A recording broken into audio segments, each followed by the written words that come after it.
Yeah yeah thank you Ajay.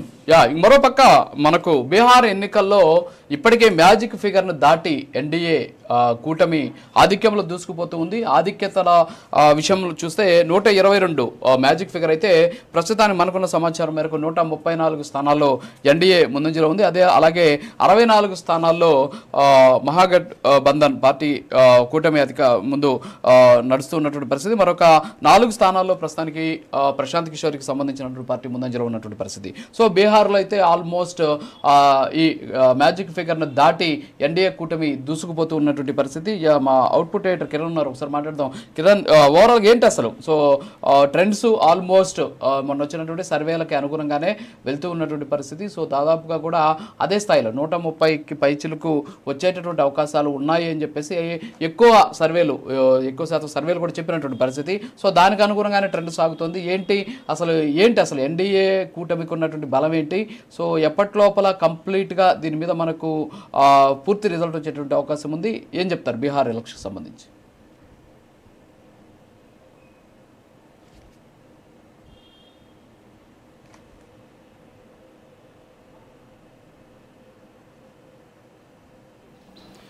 Bihar ఫలితాల గురించి మనం ఇంతకుముందు చెప్పుకున్నట్టే అదే ట్రెండ్ కొనసాగుతుంది. మొదటి రౌండ్ కౌంటింగ్ కొనసాగుతున్న టైంలో ఎన్డీఏ 137 స్థానాల్లో ఆధిక్యంలో కనిపిస్తోంది. ఇందులో బీజేపీ 60, జేడీయూ 59, ఎల్జేపీ 1 స్థానంలో లీడ్లో ఉంది. ఇక మహాగఠబంధన్ విషయానికి వస్తే 66 స్థానాల్లో లీడింగ్లో కనిపిస్తోంది. ఇందులో జేడీయూ 44, కాంగ్రెస్ 12, లెఫ్ట్ పార్టీలు 8 స్థానాల్లో లీడ్లో కనిపిస్తున్నాయి. ఇక ఎన్డీఏ విషయానికి వస్తే ఇందులో బీజేపీ, జేడీయూ ఈ రెండు పోటాపోటీన దాదాపు సరిసమానంగా 60, 59, 60 ఇట్లా ఈక్వల్ స్థానాల్లో ఆధిక్యంలో కొనసాగుతున్న పరిస్థితి ఇప్పుడు కనిపిస్తోంది. ఎగ్జిట్ పోల్స్ ఏదైతే చెప్పాయో ఎన్డీఏకి 149, 148, 149 పైగా సీట్లు వస్తాయని దాదాపు 6 పైగా కీలకమైన ఎగ్జిట్ పోల్ సర్వే సంస్థలు చెప్పాయో అదే ఇప్పుడు ఫలితాల్లో స్పష్టంగా కనిపిస్తోంది. ఫస్ట్ రౌండ్ లీడ్స్ని బట్టి చూస్తే బీహార్లో అవసరమైన మ్యాజిక్ ఫిగర్ 122 సీట్స్. సో ఇప్పటికే ఎన్డీఏ ఆ మ్యాజిక్ ఫిగర్ని దాటేసిందని చెప్పాలి. ఇదే ట్రెండ్స్ కొనసాగితే ఎన్డీఏ మరోసారి అధికారంలోకి రావడం ఖాయంగా కనిపిస్తోంది. ఇప్పటికే దీనిపై ఎన్డీఏ నేతలు కానీ జేడీయూ నితీష్ కుమార్ దీనిపై మేము చాలా కాన్ఫిడెంట్గా ఉన్నామని ఆల్రెడీ ప్రకటనలు చేశారు. దానికి తగ్గట్టుగానే ఇప్పుడు ఫలితాలు కనిపిస్తున్నాయి. రాజు,